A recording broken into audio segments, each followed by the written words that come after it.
It's my pleasure today to introduce our two speakers and kick off the winter term lecture series. So we're joined today by Matt Bunza and Alice Kimm. So hopefully you've had a chance to read their bios. I'm going to do some fairly brief introductions and just hit on the key points. But certainly if you go onto their websites, you can see an entire list of accolades for both of them. So I'll introduce Matt first. He'll be our first speaker, and then Alice will follow. So Matt has his B.Arch from Portland State University and his advanced master's from MIT, and he also had a certificate from urban design as well when he did that. So something to know about Matt is as soon as he graduated, MIT hired him back as a visiting lecturer, so that tells you something about his quality of work in school, and he also graduated with the Alpha Rho Chi Medal. His practice, METAAMO, is very interesting. It has a Portland office as well as presence in China and Hong Kong. So they really do have an international practice. They're jumping between scales of residential all the way up into like city and urban planning. So it's going to be really interesting to see his lecture, to see how his firm is kind of addressing some of these issues of spatial justice. METAAMO was founded in 2014 with his partner, and they've, again, done projects in the Pacific Northwest, in China, in Hong Kong, and Japan. So it'll be interesting to see some of that as it comes out. Recently, y'all were also awarded a gold medal for their work on a Unesco project in China, which I think we might see a little bit of that. I will, yeah. Then we're also joined by Alice Kimm from JFAK. She has a practice in Los Angeles, and y'all founded that, I believe, in '96. Oh my goodness. Oh my goodness, yeah.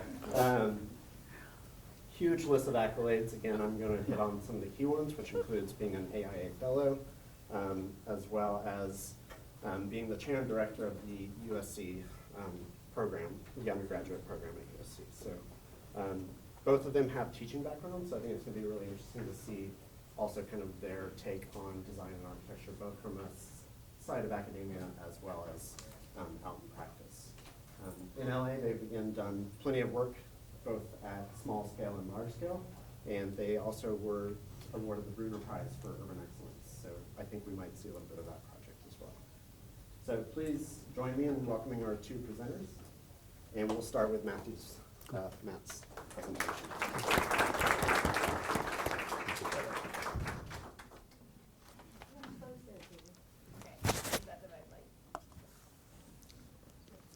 Cool, thank you. Is that dark enough for your slides? Should be good, yeah. Okay.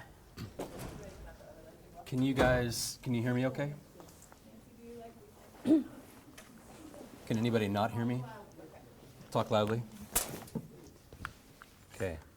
Thank you guys for having me here. It's quite an honor to be here. I appreciate it. I know UO fairly well now because I taught here in 2018, I guess last fall, studio with Kevin. And I have many friends on the faculty, but thanks to Corey and Nancy and Aaron and everybody for welcoming me here, and also for Alice for coming all the way up from LA to be here. So it's great. I look forward to it. I hope that I can be, in some ways, interesting relative to this topic. It's a topic that I've not really engaged really intentionally, yet we engage it, I think, every day indirectly. If there were to be any title to this, I think today, it would probably be me stumbling into spatial justice design in some ways, because I don't have any formal education in it. It's through my practice and our work. Let's see if that works. Yep. Whoop. Not full screen. Control L. Here, I'll just use the. Just use these guys. Okay. So basically there's four, this is not like a segments or chapters or anything like hierarchical, but there are really four underlying threads that I'm trying to talk about today, basically through some of our projects. So the first one is really a process of understanding, and that's my own process of understanding. Spatial justice design is, personal, and it should be personal. So I've tried to pull some slides that actually show a little bit of my own story, my own journey through it. Another one basically is glimpses of our work. Of course, we're all going to show our work, but to try to give you a sense of through some of the kind of the applied projects of how we're thinking about some of these issues. And then I've tried to call some lessons. I'm not old enough to have any wisdom, but hopefully there's something that we can talk about in there. And then this idea of repositioning practice. So this is where we work from. We're basically Portland and Hong Kong, and actually we moved to Shenzhen across the border, so we're in China now. And this is where we work on projects. And there's actually a few new ones that aren't even on here yet. So we're kind of a global practice by design. So the first project I want to show you is actually in Canada, and it was basically the first project I did actually out of grad school with METAAMO. And by the way, Corey, you are like the first person to ever pronounce METAAMO correctly, so thank you. I'm super impressed. But you think of spatial justice design. For me, I think one level removed is really about context that's unknown, or culture, something like that. So I'll try to talk about this sense of the unknown in different levels. So the first one, think of it more as a geographic unknown or a climatic unknown. So this is Saskatoon in central Canada. It's like the East Coast in that it would be really hot summers, really cold winters, except that the winters last most of the year, and it's about 40 degrees below zero. So this is where I first got to build a project, basically with a good friend of mine, Jim Siemens, who's from up there and used to live here. So culture, what is unknown there, climate, but also in terms of how people engage with the climate. So this is basically a house project for a young family from Eastern Europe. They're very much working, eating, laughing, playing, stuff like that. But one of the issues was that they had basically a site that they purchased, and they were going to get rid of this little guy right here. That's like a 2-room house, and they wanted to build a new house.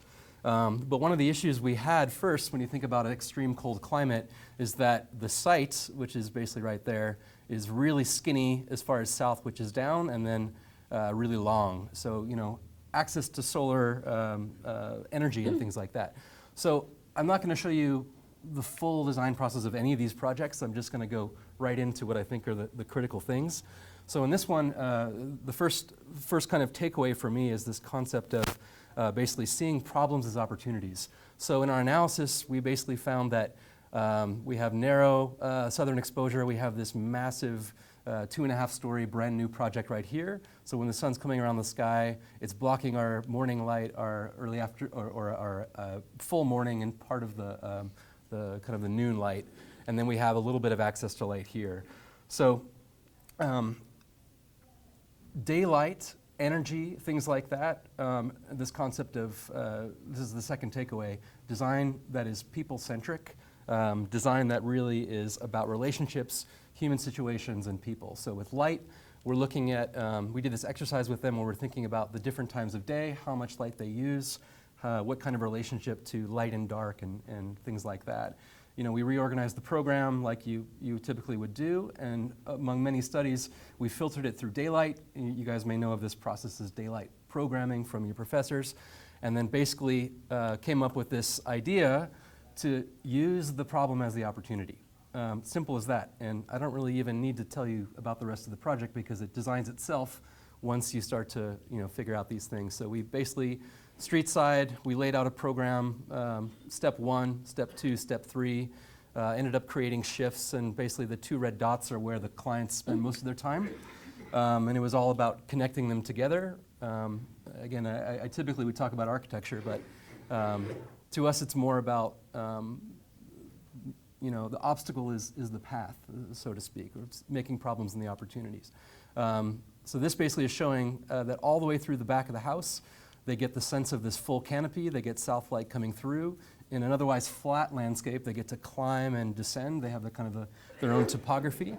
And it fits within the scale of the neighborhood. It's simple, right, in so many ways, but ends up being something that, I'm going for the inside, allows you to experience nature in its own way, allows you to experience all these different diverse senses of daylight and things like that. And so there's basically these 2 young kids who we were thinking about in designing for this project. So who do you design for? How do you think about those things? Check my time. All right, so I'll try to be even more brief. So I'm flashing forward basically in chronology, but this is a project that I encountered in grad school. I found myself in Japan in 2011, about a month and a half after the triple disaster. And if I were to tell you about my experience, I used to work at Allied Works and Pacquiao, other firms, designing kind of multi-million-dollar houses and really amazing, beautiful projects. But I used to correspond with my brother, who was basically working with communities in Africa for like 10 years. And so for me, the sense of architecture on one side with high-end projects and on the other side, high impact, that is the core of my worldview. You know, how do I find projects? So this was the first time I basically found architectural work problems that I had access to that really started to engage that. And so this is basically, northern Japan. This is the community before. It looks like the Oregon coast, which I think is also a critical thing here. This is it before in satellite, and that's the day after the tsunami. So as architects, how do we deal with this stuff? It's pretty serious. It's personal, right? And also, it's some of the most complex, hard, challenging, multidisciplinary work I've ever encountered. So I ended up doing my thesis on this project.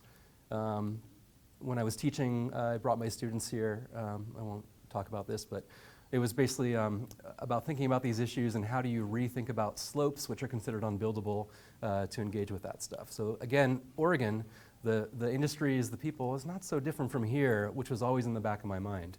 The other thing I want to talk about is traditional ecological knowledge, which is another critical thing. And basically, what separates this from this? This is no damage at all. This is completely destroyed. These are tsunami stones, which I don't know if you ever heard about, but they sit anywhere between 30 and 40 meters above sea level in Japan. Generational knowledge, how do you pass it on when people only live a certain amount of time?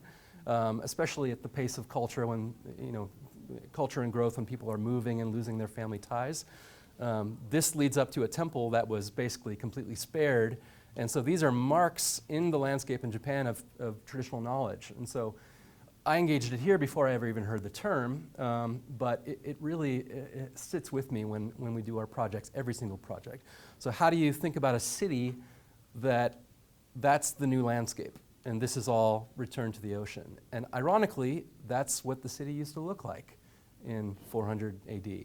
So there's lots of lessons here. I would love to talk about it more, but the other piece in Japan would be in that same summer I worked in basically Kyoto, and I challenged my preconceptions of Western architectural history and the tenets of modernism and the belief that all these things like abstraction and inside-outside space and connection to, I could go on and on, were created and first done in in the West, in Europe.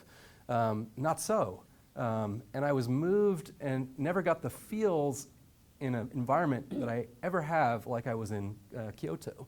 So that was a really impactful thing for me. So flash forward, next project, this is Kaiping. This is the project that Corey's talking about, basically one of the ones we won an award for. And basically, so my wife is Chinese. She's a partner in the office, and I'm an American. You might be able to tell I'm an American. This is a project basically right outside of Hong Kong, near Guangzhou, in a UNESCO heritage site. So I don't know if anybody knows who this is. This is Liang Sicheng and his partner Lin Huiyin. And basically, they were architects, but also historians who really, you could say single-handedly, served to take the traditional knowledge of Chinese architecture out of China when it was being destroyed in the Cultural Revolution. Look this up. And they ended up educating people like me and all these different people. So he went to Tsinghua University, went to Yale and University of Pennsylvania. Anyway, the competition was called the Liang Sicheng Cup. So I mentioned the name so you can look him up. But it was quite informative. So I'd like to make a quick connection to Kyoto, and I said that was one of the most impactful moments in my entire career of feeling this visceral connection across culture between food, architecture, fashion, music, everything in Kyoto. Well, Liang Sicheng was a Chinese that was educated, born in Tokyo when his father was there in exile, educated in Japan, China, and the US, a very international person, who then ended up basically doing all this wonderful work and drawing and preserving and sharing the work with the world. But during World War II, he also was one of two people with the War Secretary of the US who had his honeymoon in Kyoto, told the Allies, don't bomb Kyoto, and that's the reason that it's saved today. So that's a pretty big deal to me. So this project kind of came home. Anyway, so how to talk about this without talking about design, but this is the site of this project. This is a UNESCO heritage site. These structures are called diallo, and basically the thing you need to know here is that these are very wealthy Chinese that left China and then came back, left China, went to the West, went to the US and Europe, and then basically came back to China with their wealth, brought not only the money, but also some of the ideas. So you find this kind of fascinating, I mean, it's in the middle of these rice kind of terraces and things like that. And then you have this, I don't know how to even describe this project, but it's a mix of Western and Chinese ideas. So you have some of these kind of classical, Spanish and European and American motifs, but it's incredible. Anyway, the competition was dealing with this, and we were struck by this small, so this is another diallo, and this is a kind of again, this fantastical European example here in China, which you find all over China. But this is a man, basically Mr. Li, who had a lot of wealth, and he built his own private area, but then, so his is here, but then across, he decided to use his wealth to create a relationship between public and private for the common citizenry. So this kind of inspired us, and actually, if you look more into the history, you flash forward back to the Cultural Revolution when people like him were in danger of having everything taken and even being killed, the commoners spared him because of this. So we were moved by that and then thought for this competition, which had no fixed program, site, anything. It was really about how do we design our project, the site, the program, right, problem definition, which is another key thing. Before we do the project, what is the project? And that's one of the hardest things for architects. But basically there's a low-rise kind of, traditional kind of courtyard housing and stuff like that, and then there are the towers, and then there's the farmland. So we basically came with this metaphor of earth and wind, this idea that there's some force in some ways that was pulling these people away, right, to make money or to seek out fortunes or to find new horizons or whatever. That would be the wind. And there was also this sense of earth that pulled them back to their homeland. And for my wife and I, being US-China, that is, we live it, right? And this is another important point. If you have empathy or stake in the game in your projects, especially with spatial justice, I think it's critical. I'm just going to zoom through these. But we basically decided to take this concept of earth and wind, build two kind of separate centers in one, create a zone of exchange. Earth is effectively, it's a local community space, libraries, education, stuff like that, resources for locals. The wind is for the tourists, Chinese tourists, outside tourists, things like that. And then the concept is basically to create an interactive space where they can come. So another theme for me is this idea of spread the wealth on projects. We actually try to do this in our office. I describe this idea of the high design with the high impact. And so we literally are trying to, we're a young practice, but trying to find ways to get our clients to push money into our, invest in our other clients and other projects. In this case, it was the program that was doing it. So we looked at the traditional urban form. We basically built into the same logic. We put the building as a shortcut between existing settlements, not its own destination. It looks out over these existing diallo. These are the low-rise communities.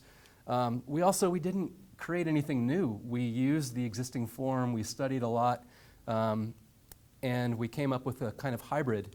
I'll just skip through. The urban grid is based on the Lingnan architecture, the local kind of scale and grid. I wish these were bigger, but this is a kind of a historian's drawing of the elevations of those, which is pretty much like the elevation of our project. So, so pictures can speak for themselves effectively, but anyway, so that was an interesting project, and to the success of the project, we thought it was an ideas competition, and they told us at the end that they're going to build it because it met the criteria so well, which was pretty nice to hear. Anyway, so that's that project. This is me, yours truly. That's my wife.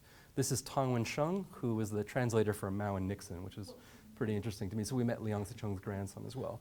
So the last project is back in the US and why the most exotic place of probably any project I've ever worked, Lincoln, Nebraska, right? So this is the American Diallo.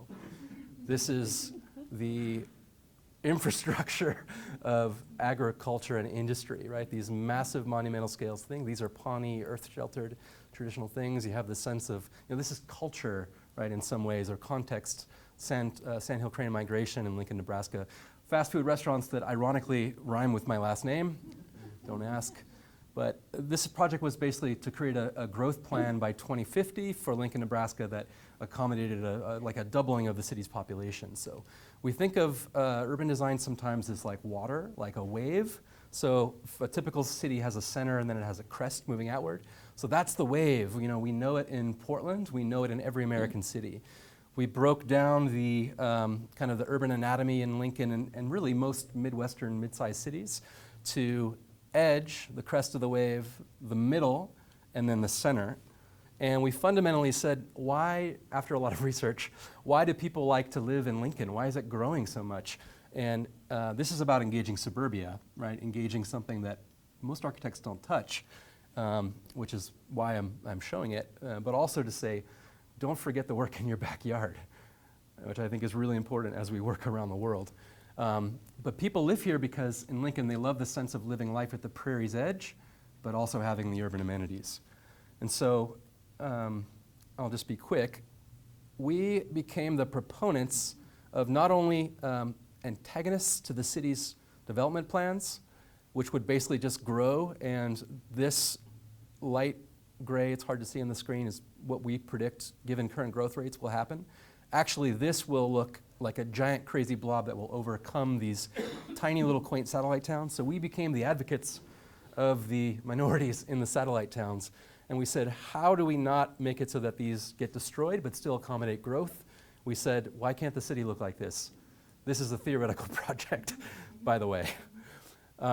So we basically developed an 11-fingered city. It's a mathematical calculation, increase the perimeter, accommodate the growth, build fingers along a ridge line so that you use gravity, working with nature to manage water and things like that. Maximize the perimeter, which basically triples, and then create these own fingers that modify however they want to whatever density they want to. We don't care. We're not doing architecture. How do you engage suburbia? We're trying to have micro downtowns, which I'll show you in a second. These little things like this, little central parks, and then we're trying to basically just let development do what they want to do, taper it to the small satellite towns which would otherwise be gobbled up. And then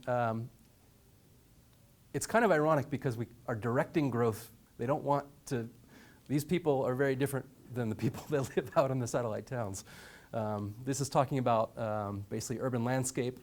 In the space between the fingers, we're using wetland and basically reservoir and things like that, like large urban moves to control. We have multiple types of mobility, transportation. This is an example of how the fingers just become whatever they want to be.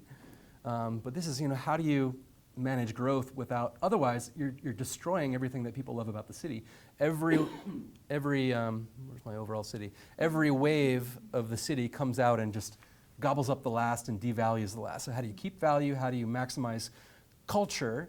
And here at the end of the fingers, we have these waste nodes that are, this is like, the lesson here is like treat projects in the US like you would treat projects in another country.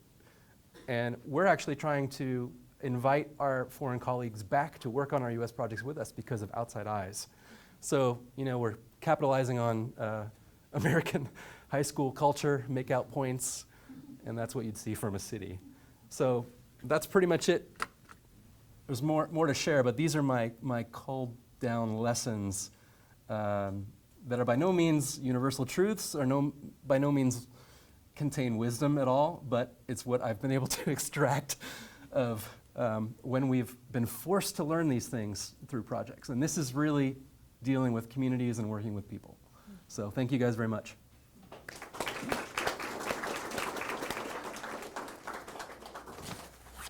Very cool. If think I might need some help. Maybe not. Oh, this is a mouse. Just click. Oh, you have it up already. Great. See cancel.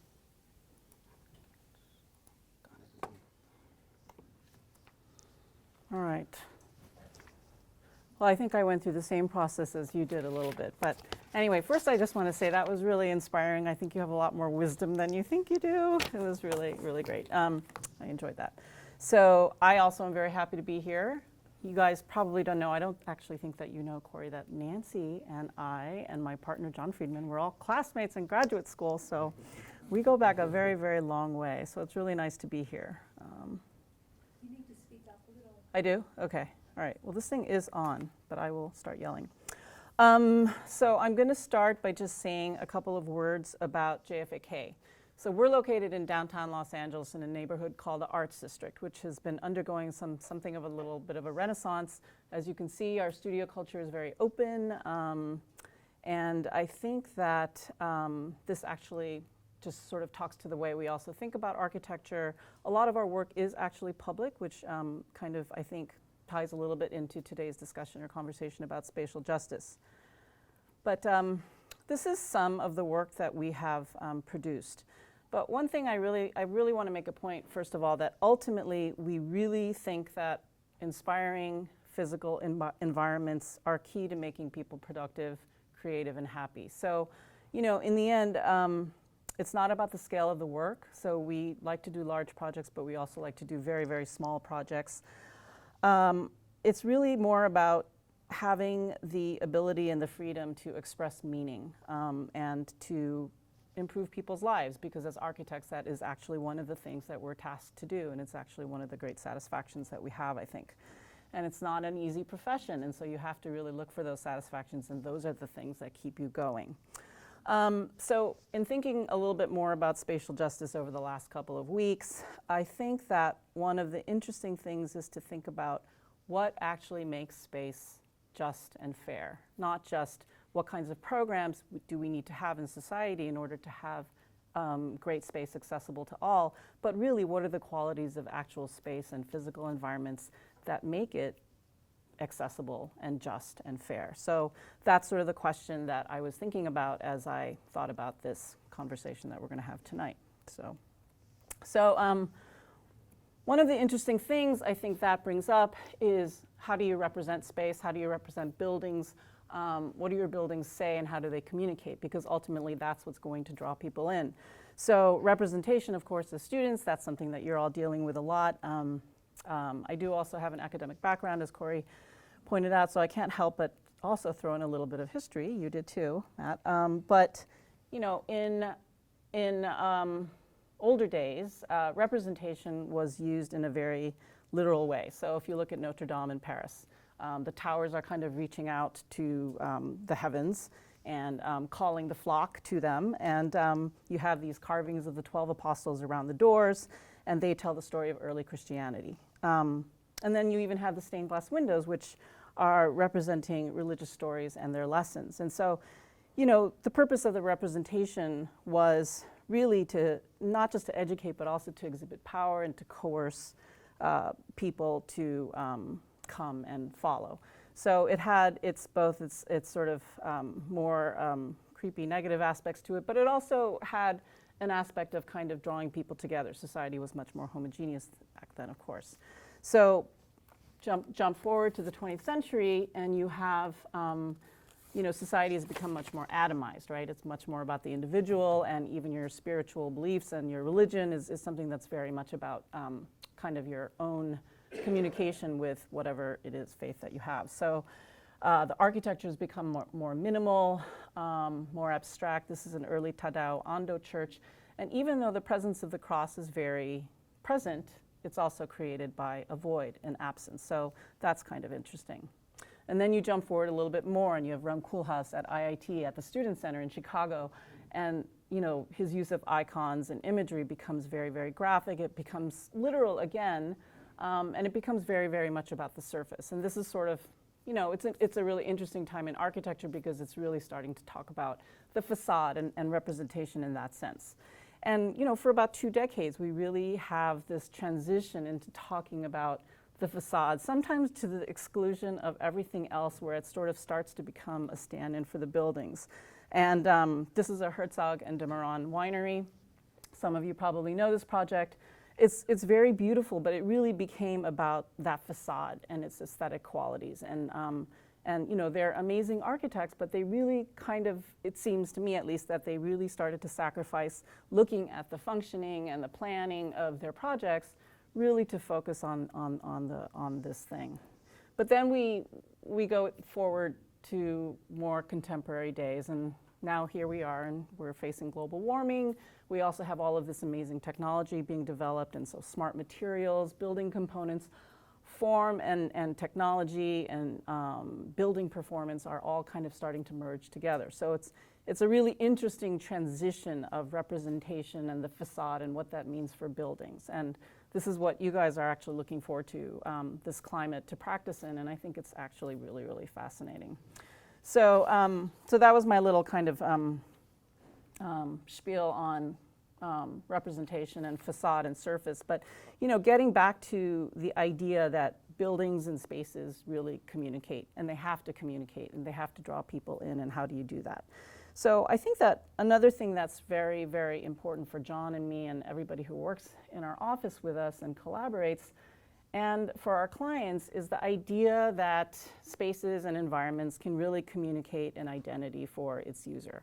And whether that user is one person, or it's a community, or whether it's an entire city, that identity, architecture really is a tool to be able to sort of start to convey this, whether in a more neutral way or in a more kind of materially rich way. The question is, how can you design, or how can, you know, the question for us is, how can we design spaces that the users and their communities can really take ownership of? And what aspects of those spaces are going to allow them to do that? I think that for us, this has really resulted in this idea about how do we make spaces that really are inclusive? What are the architectural tools that we can do to make our work more inclusive? And this, I think, does tie directly into this, the conversation about spatial justice. And then one last thing, before just showing a couple of projects, is, you know, I've always been inspired by Charles and Ray Eames' Powers of 10. Have you guys all seen this? I know that in our generation it was like a staple of our education, but this is probably a film that you should all see if you haven't seen. It really kind of talks about the relationship of things at all different scales. So from the scale of outer space to the scale of a molecule or an atom in your hand, those things are all related. And if we don't ever forget that, then we can kind of understand how important connectivity really is. And again, I think that this really ties into the discussion about spatial justice. A very early project that we did back in 2003 really was a project located in South Los Angeles. So, you know, Matt's already started to really point out, drive home to me again, you know, the importance of context and what context really means. This is a very, it still is a very, very depressed part of Los Angeles with a very disadvantaged population. And we had a client who wanted to, he had grown up there, he was from Mexico, but he had grown up in the furniture upholstery business, and he had learned it by living in this neighborhood. So South Los Angeles is something that people don't really know, used to be the capital of furniture design.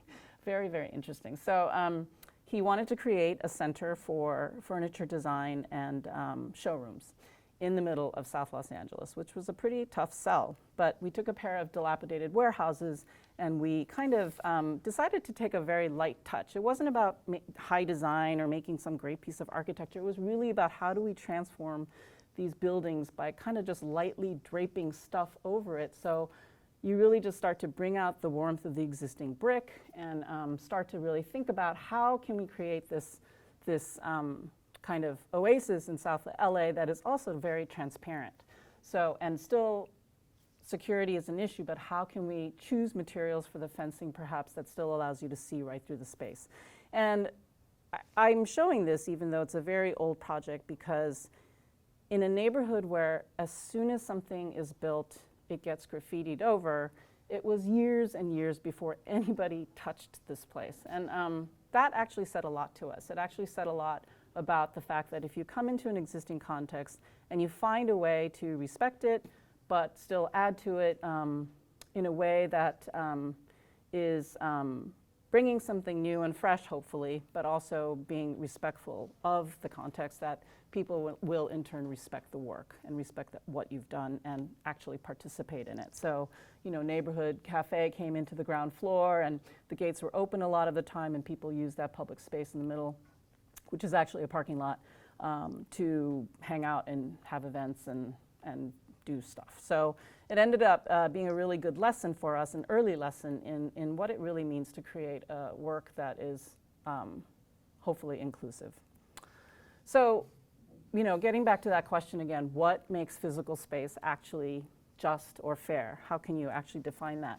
And for us, it just kind of gets back to the basics. I think that all of our work really focuses on natural light and transparency. And one of the things that we always try to do in our projects is to create transparencies not just between inside and outside through windows, but also within a building, for instance, start to create transparencies within spaces or between interior spaces. So that how can you create an environment or a building where the experience of moving through it or experiencing, it's always different every time you're there. So there's a lot of these things, and you know, we've been working on these ideas for a long time, never really having defined them so carefully, but circulation that allows you choice of movement, not just one way to move, but several.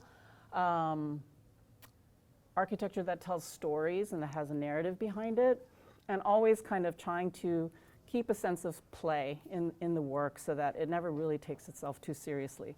So we do enjoy having a little fun with what we do. So the next project I wanted to just kind of run through is a project that's located in the center of Los Angeles in the Koreatown neighborhood. I am Korean American, so this project does have some special significance to me. But there's this big intersection in the middle of Koreatown, and Koreatown again is in the middle of LA. So we were asked to design, or we actually won a competition to design a quote unquote gateway at this intersection. And this intersection is filled with just banality. I mean, it's just really some really bad commercial architecture, a lot of fencing, a kind of not very well designed elementary school. You know, there's just a lot of kind of junk space, if you will, located in this intersection. But it also contains a small pavilion, a traditional pavilion that was brought over from Korea and resurrected. So we were kind of interested in what we could do with that. But the purpose of this gateway, so-called gateway, was really to symbolize the friendship that exists between South Korea and the city of Los Angeles, which goes back decades and decades. And Los Angeles actually has the second largest population of Koreans in the world after Korea itself. So, you know, it's an interesting thing, but keeping in mind that Koreans don't, the actual residential population of Koreatown is not primarily Korean, it's actually mostly Latino. So a lot of interesting things when you kind of put it in the context of Los Angeles, which is all about diversity and immigrant culture. What were the things that we could pick out that we could actually use to design this project? So how could we actually take cultural cues from Korea, but then marry it with the fact that Korea, as you all know, is a leader in technology? How could we actually take all of those things and create a project that wasn't about one culture or two cultures, but really would somehow speak to all of the different cultures that make up Los Angeles? So this is what we ended up with. It's supposed to get built this year. It's, you can see that it's really just made up of two steel posts coming out of the ground with this cantilevering pieces, and then an LED array spanning across. And the LED is sort of a nod, again, to Korean technology because they are leaders in this technology. But the array is meant to actually begin to create a space underneath it. So it's not just kind of two posts, but it's actually a space that you pass under. And the array, of course, can be programmed. It can start to have, this is just a structural diagram, but it can start to have a life of its own in terms of what kind of information it conveys and how it conveys it. So how we end up doing this is sort of being worked out, but But whether it's daytime or nighttime, you know, and how this thing becomes programmed, whether it becomes a backdrop for public art, for us the possibilities are really interesting because it's also very, very much about, it's very, very much not about specifically Korea or Los Angeles. It's very much about, I guess you can say, kind of a global cultural kind of expression, which can take many different forms. So, and then this is a view from the helicopter. I feel like we're showing a lot of the same kind of imagery tonight, so it was like really, really prescient for us to be here together. But, all right, so another type of project. I mean, this is a private college called Claremont McKenna College, CMC, which is about an hour away from where we work in downtown LA. It is, I think I just said it was private, so it's you know, it's not, it wasn't my first thought to show a private college project that costs a lot of money as in a lecture about spatial justice, but I think actually, again, it's not really about whether it's private or public, it's actually about how you create spaces that are inclusive, no matter what community it's for. So this project is a 150,000 square foot fitness, athletics, and wellness center for the college. But what's interesting about it for us was that it's kind of landlocked. It sort of creates the end of the academic quad. It is surrounded by track and field, swimming pool, it's, you know, and a road that leads to the residential area of the town. So it's really kind of, it's actually a very compact building for all of the things it had to hold. But for us, what was interesting was that this is a small college that's very ambitious, and they have a very global outlook. And with the students and with the faculty, we developed this kind of character wall, where in many different languages, we express kind of words that sort of describe the college's aspirations. So in terms of the qualities that they wish the college to have. And that was all done through crowdsourcing and, again, working with the students. So they really feel like it's their wall. It's their wall. And you can see kind of the languages and the words outlined there. But it's actually just also kind of a backdrop, and it's a sculpture. And it's really become one of the places on campus where people like to take their selfies and all of this other stuff. And, you know, I think that's also another aspect of this whole spatial justice conversation, and accessibility is, to me, it's when I was teaching, this slight segue here, when I was teaching in architecture school, my favorite thing to teach was the undergraduate thesis year, where we did research on what the future would be like and how the definition of architects and architecture would change. And one of the questions that we would always ask in the work and in the design studio that followed was, when virtual space becomes very much the norm, then, you know, how will accessibility to great spaces change? And, you know, and kind of looking at that from all different angles. So the whole selfie conversation and how people consume space, I think, is also kind of an interesting part of this conversation. But another aspect of this building, which I think is pretty important, was, again, getting back to the transparency thing, to really start to allow transparencies to exist within a building as well as between inside and outside, so that wherever you are, you always get a sense of the world outside. And we think this is important. So it's not just about the simple view or the simple not getting light, but it's also about just expanding your understanding and your curiosity in general about what's out there. So these are just some images of the space in use. But the other thing is that this building has many, many different points of entry and exit. And again, that sort of plays into those ideas about inclusivity. And then this is just some examples of how the space that character wall gets appropriated by the students. How am I doing on time? About 5 minutes. 5 minutes? Okay. I'm going to kind of skip over this one then. I actually just wanted to show, this is another adaptive reuse project that we completed at Caltech. But getting back again to this idea of how buildings can communicate messages and information, that becomes very important is really just through graphics. I mean, for us, the use of graphics in a selective way to convey messages has become pretty important, and it's an interesting thing to explore. So this is the lobby to the Sustainability Institute, and it's a very positive building to be in. I mean, but on the other hand, the people who work in this building are working on pretty pressing problems, and they wanted everybody who walks in the building to really kind of understand that and how critical what they do is. So what we did was we took the core of the building and we started to wrapped it in these images of the changing Earth, so that even though people walk into this light-filled space, you also have this reminder at the center of what it is that they're doing. And you know, whether or not this actually really is directly expressed to people who visit, we still think it's a pretty powerful way to just, you know, remind people about what it is that they're, who it is that they're visiting and what's being worked on inside this facility.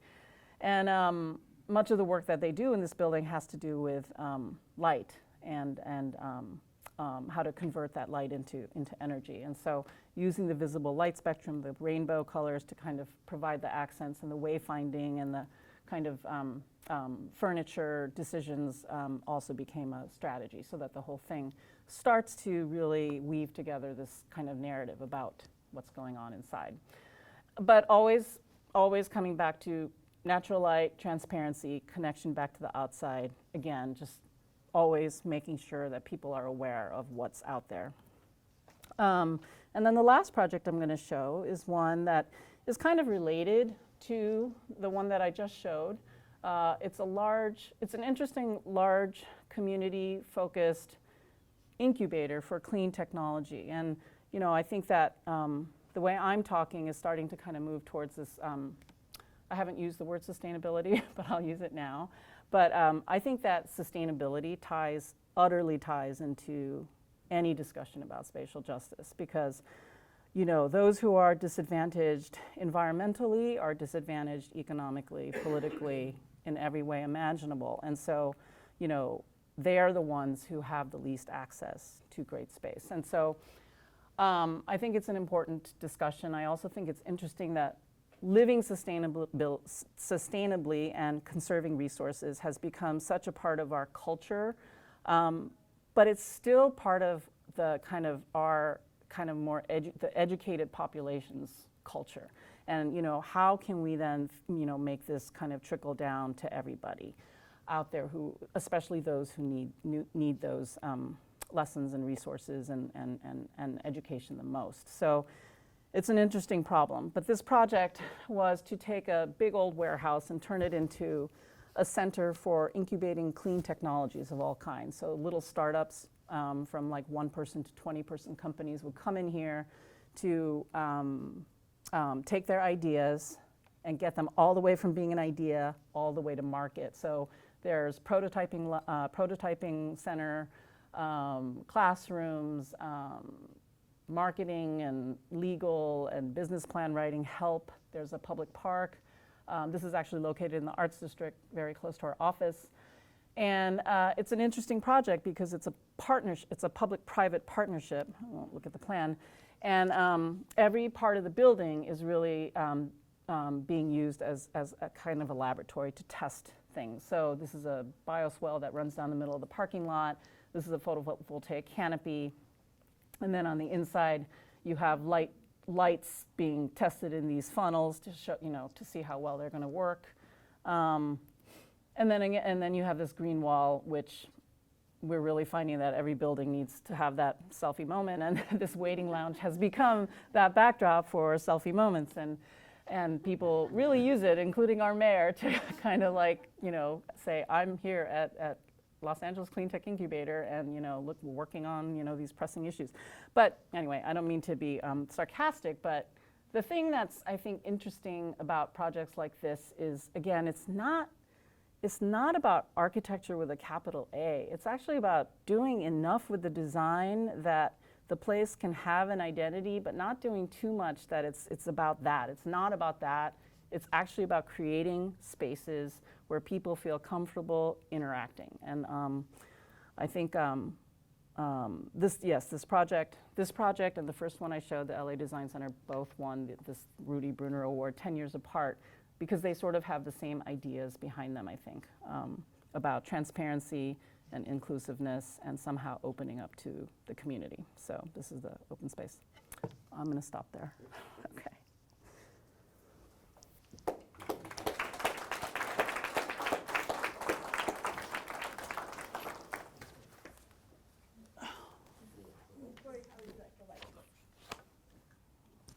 So now I get to take over my role as moderator for a few more minutes. Two great presentations, and I think some interesting threads across both. And I don't think it's a fair question, but I think the question I want to ask you both to start with is you both hit on issues of empathy. So I'm curious if you could speak towards how you generate or cultivate empathy. Yeah, if you want to come really put you on the spot. Oh, okay. How do you generate or cultivate empathy in your firms, not just you as principals, but also within your employees, and how does that carry through or manifest into the work? That's an interesting question. I've never had that question before. Do you want to go first? Thanks, Alice. You go first. Yeah, that's a great question. I mean, one of the things, if I had more time, I was going to say that everything I showed you is kind of what's led up to our spatial justice work. But what we're doing now is really our spatial justice work, which is really working with, we're working with the Northwest Coast Indian tribe, and we're working with really, the big one is in the Pacific Islands, really small communities that are at the forefront of climate change that need a lot of help, and we love to work with some of our favorite projects.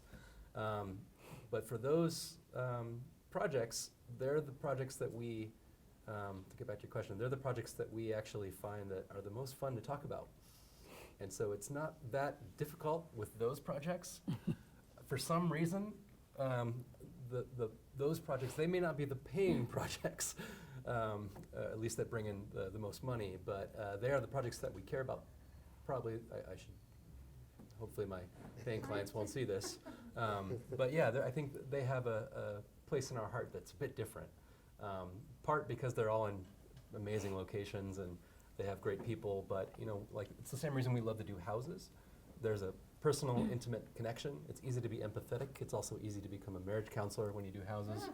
But in our really community projects, they're just the most meaningful. It feels like it's the most important work. It's obviously the most important work, you know, dealing with climate change and things like that. I mean, I think the other flip side to it is office culture. Just simply looking, you know, if you look at the office culture, and I think about our office culture has actually shifted in the last 5 years, I think. And part of it is because we moved into that space that I showed you the pictures of, and there's, I mean, this is crazy, but there's a lot of natural light, and there's like a nice little outdoor space, and they now, like everybody, like they eat lunch together every single day, and it's bizarre to me that you really want to eat lunch together every single day. But it's, I think that part of I think that part of the answer to your question is that you want your studio, you want your office and everybody in it to really feel part of that, like they're part of that story. And so part of that is actually promoting that kind of open culture in your own studio to make sure that you hopefully have a diverse and group of people, and to actually just have conversations. And the nice thing is that because there's a lot of lunching together and conversing going on, they're actually talking about these issues, and they're talking about the projects, and that I think it is very much a studio culture like you have in school. And I think that's really, really important. And I think it would be hard to just work at your desk and work on these very meaningful projects if you didn't also do it also as, you know, as part of the way you live your life too and work. So, and I think that there's part of, like, I don't know what it was like, but when you started out when you started your practice, but I know when we started our practice, it was just it was just overwhelming. We were just working all the time, and we forgot to talk to each other, and we forgot to talk about issues, and we forgot to stop and just actually have those conversations. But in the end, having those conversations and having that dialogue is really important to making sure that everybody remembers why we're doing this. We're not staying up all night, this week to make the DD deadline because we just have to. We're doing it because this building in the end will hopefully, mean something to people who use it. So I think that aspect of things was that kind of partly what you were asking? No? I would wholly agree also. And, Yeah. and I was talking about how it comes back to people, but Yeah. it's the people who you design for, but also the people who design. You kind of can't forget the two. It always struck me as ironic that in some really fast-paced design firms, you work to create such a great environment, but suffer in the process of doing it. And so, yeah, I very much think it's a firm culture thing also. I totally agree. Yeah. Can you guys hear in the back? Okay. Might open the floor to any other questions? Seems to, we're all keep going. So I want to just build on the last thing that you just said, Matt, about how we struggle so hard to make good environments, and in a way it's hard for us to necessarily take care of ourselves in that process. And I wonder if you could just talk a little bit more about that. How do you maintain a positive environment while also having the deadlines and the sort of uncertainty of being a young firm and trying to build yourself up, and how do you build a positive culture? This is like me lecturing on spatial justice when I've never really thought about it through those lens, through that lens before, yet intuitively there's something there. But, you can ask Kyle, who you know in our office, obviously, but we try to, I don't know, we try to just make it a good culture. We try to make everything fun. We try to take projects that aren't going to kill us, and we try to it's not an interesting answer, but we try to be really efficient with our work and not do 100 studies. Maybe we do 3 studies, things like that, to not kill people, because I don't know, I've worked in a lot, I can't name names, but having worked in a lot of places, in all being design places, I've worked in really comfortable environments and really uncomfortable environments, but I've seen firms that do really good design, but people leave at 5 p.m., everybody's on a team, there's recognition everywhere, things like that. And I used to be a little jaded about it, but that's my North Star, having seen that. And that's kind of what we shoot for, so knowing that it can exist. And I have no idea, I'm still a young, we're a kind of a young, I don't know, my wife says I'm old, but we're still a young office. So I don't even know if I've got my head up above water to even ask these questions yet at all. But Alice. Well, it is an interesting question, because I think at a certain point to achieve design excellence is very, very hard, and it's very time consuming. And no matter what, you're never gonna get all the way there. You're just gonna get as close as you can, hopefully. And therefore, time is like the most valuable thing. So the more time you put in, the better it's going to be. And that's a sad fact of what we do. I just don't think that's really going to change. So then how do you find the balance? I'm old enough to have seen different generations come through and have different attitudes. It's interesting, because you guys in school, it's like, I think the whole attitude towards the kind of, what is the algorithm that, between killing yourself and doing good work and having your own life and all of those things, like what, I think it's actually changed in the students, like as the generations have gone by. And I'm not exactly sure exactly where it stands right now, but it has definitely shifted. I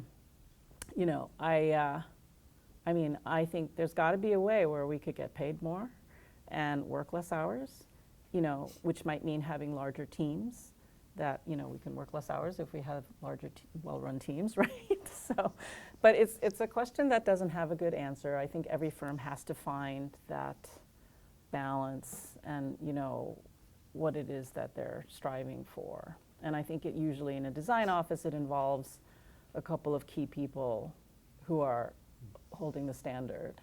I assume that's you in your firm. And, you know, and it's like if you're not doing it, then nobody's going to do it. Yeah, that's very true. And that's really, really true. I think it's different in a larger office setting where you have various leaders of the different groups within the office, and each one is like a silo, and they operate. But it's again, it really does come down to the leadership of each of those silos. So, you know, it's tough. It's tough because it's just never going to be. You're never going to design the perfect building. You know. One of the other things that came to mind for me was I was hoping to talk about this more, but was just the idea of designing the process before your process, or designing the foundation for your project. And after coming out of grad school, certainly, you know, I was never taught any of that stuff. Or also in the studio I'm teaching now, you know, I'm asking students, like in a typical thesis, to basically research a little bit, and, you know, not everything's given for them. And that's some of the hardest stuff to do, but those are kind of the skills that I think are really critical, and, you know, are not necessarily all brick and mortar walls and things like that. Right. But, you know, architecture is vision, leadership, you know, all that stuff. But, you know, so for a practice, this is fresh on my mind since I'm still forming my practice, and, you know, it's always in flux. But, you know, how do you set up a business like a design, right? Or how do you set up a team in that way? How do you set up relationships? So for us, it's often about partnership. Who's the right person? So in like our China projects, Right. design the team, and Right. so that applies to spatial justice, but also to quality of life. You know, all that setup stuff really before, which are typically out of the realm of architectural control, are super critical to me, and I would never have discovered that until I stumbled into having my own office, which was also kind of a random thing. But I think that's really important, and I think that those are the types of skills and levers that we can pull in the world that are maybe more valuable sometimes than brick and mortar. Mm-hmm. Mm-hmm. I'm going to follow up with one last question. It's coming back to the work. In our offline conversations, we also had brought up the ideas of designing in architectural space, whether it's programmed or unprogrammed. Sorry, I should turn around.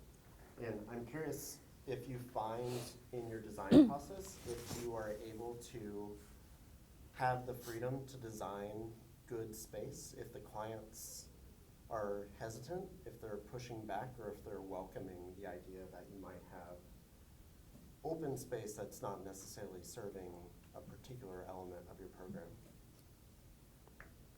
Really depends on the client. We've had both, but I mean, I think it's always worth the effort to try to,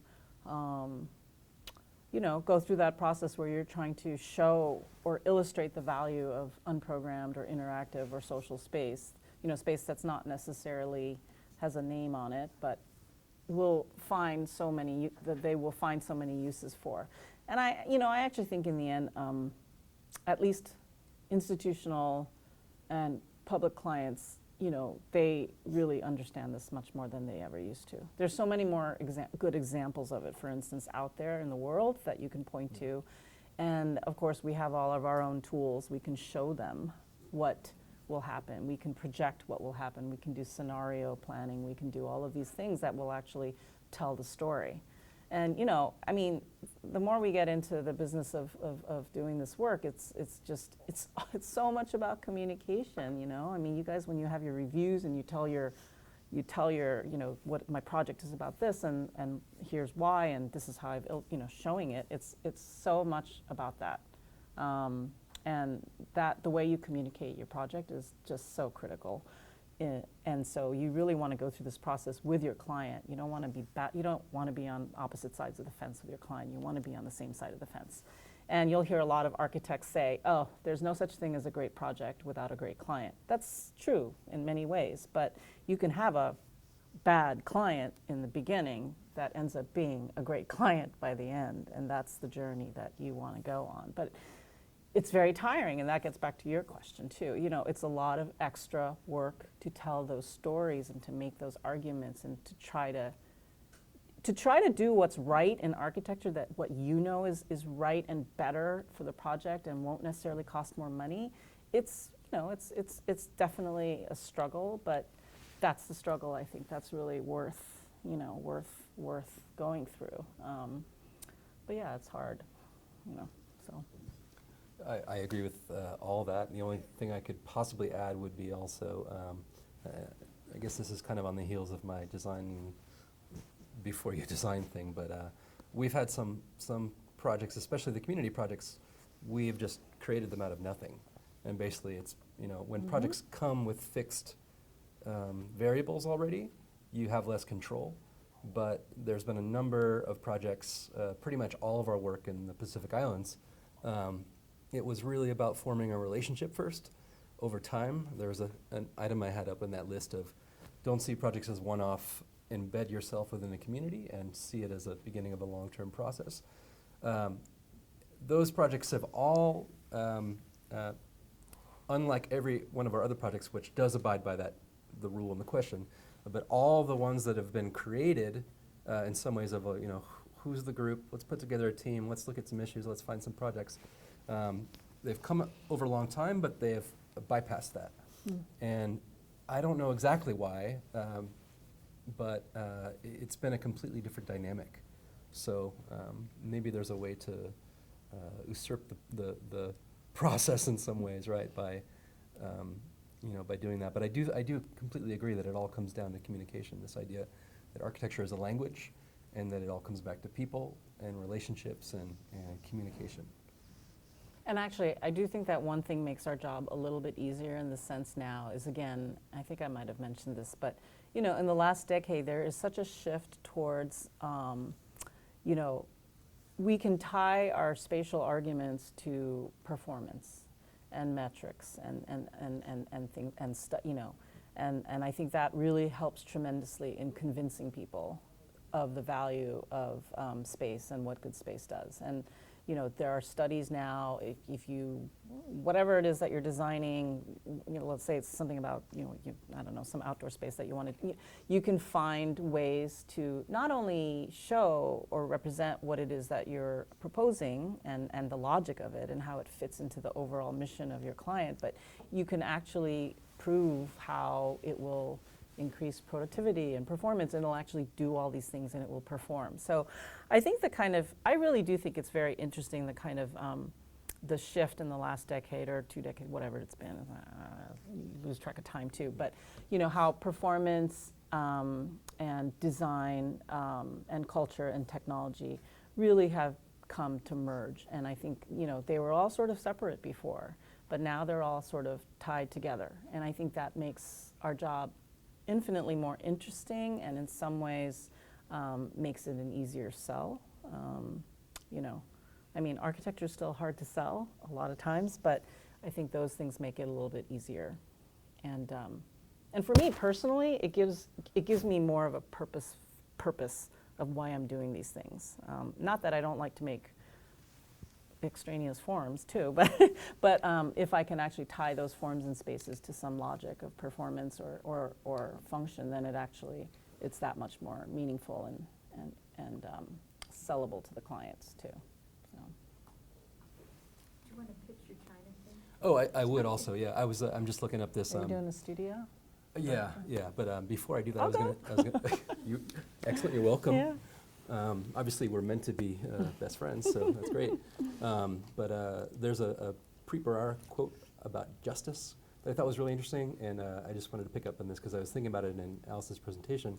But it's so hard to define this idea of what is just, and actually, you did a great job about, you know, a really great job of trying to explain some of the qualities and some of the types of things that we can think about in physical space with that. The quote, if I may read this really quick, but it's basically that because justice is such a broad and hazy subject, blah, blah, blah, a slightly different question and a more easily answerable one, how does justice come to pass? Or how is justice achieved? How will people come to believe that justice has been done? People will regard a result as just if two things are true. One, if they regard the process leading to it to be fair, and two, if they believe the people are fair-minded. And I thought that applied to architecture also, because there's a physical space, but there's also the process. You know, it suggests participatory, which, you know, I really admire your work. You have in so many of your projects. But that really made me think a little bit about it and about how hard it is to describe, but you kind of see the problem from another direction. I think it's pretty interesting. So, and my quick pitch, as part of my effort to create opportunities for students, because when I was a student, there were not that many. I went to Portland State for undergrad, but not that many opportunities to travel. We could go to Europe, and I did, and it was a world-changing experience for me. But my wife and I basically have been working on finding funding for Oregon students to go to China. So we had our first workshop this summer, and we intend to have another one.